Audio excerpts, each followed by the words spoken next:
नमस्कार, मी लतिका। आज आपण वाटाणा चिवडा बघूया। त्यासाठी बघा ही पोहे घेतलेले आहेत। ह्याची पोहे जे घेतलेत ना ते आपण कांदे पोहेला पोहे वापरतो ना ते पोहे हे आहेत। ह्याला काय केलेलं आहे माहिती आहे का, 2 ते 3 वेळा चांगल्या मोठ्या चाळणीनं चाळून घेतलेलं आहे, जेणेकरून काय रेती माती खडे जर घाण असेल तर साफ करून घ्यायचे, बारीक जर असेल तर ते पण निघून जातं सगळं। हे वजनाला 250 ग्रॅम आहेत। कढई बघा गरम करत ठेवलेली आहे। कढई चांगली गरम झालेली आहे। त्याच्यामध्ये टाकायचे आपल्याला हे पोहे शक्यतो मोठ्या चाळणीनं चाळून घ्या।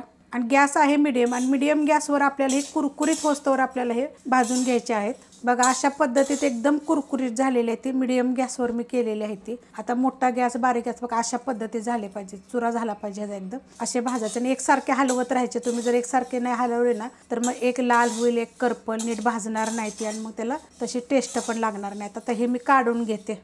आता हे जे पोहे जे घेतलेत का नाही हे पण मी बघा चाळणीमध्येच घेतलेले आहेत, कारण ताटात जर घेतले ना तर पाणी सुटेल त्या चाळणीमध्ये। आणि आपण जे भाजले ना तो का तुम्हाला दिसत खाली अशी जर काय अजून घाण जर काय असेल तर अशी निघून जाते। बारीक जे भाजलेला चुरा बिरा वगैरे असतो ना तो पण निघून जातो, आणि मग चाळणीमध्ये कसं पाणी वगैरे सुटत नाहीये। त्याच कढईमध्ये आता आपल्याला तेल टाकून घ्यायचं आहे। तेल टाकायचं 1 पळी आणि गरम होऊन देऊया।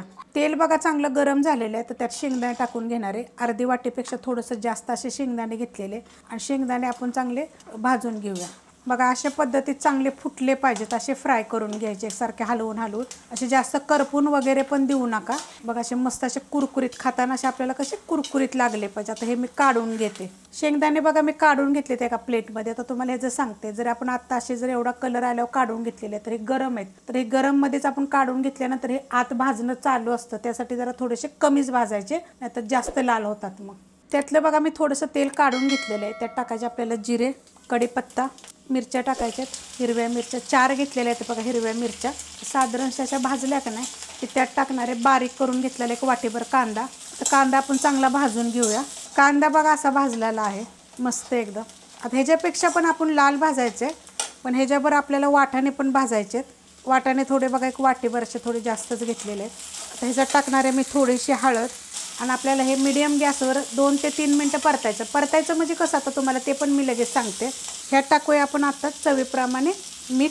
हे वाटाणे आपले ना चांगले सॉफ्ट झाले पाहिजेत, अशा पद्धतीत आपल्याला हे परतून घ्यायचं आहे।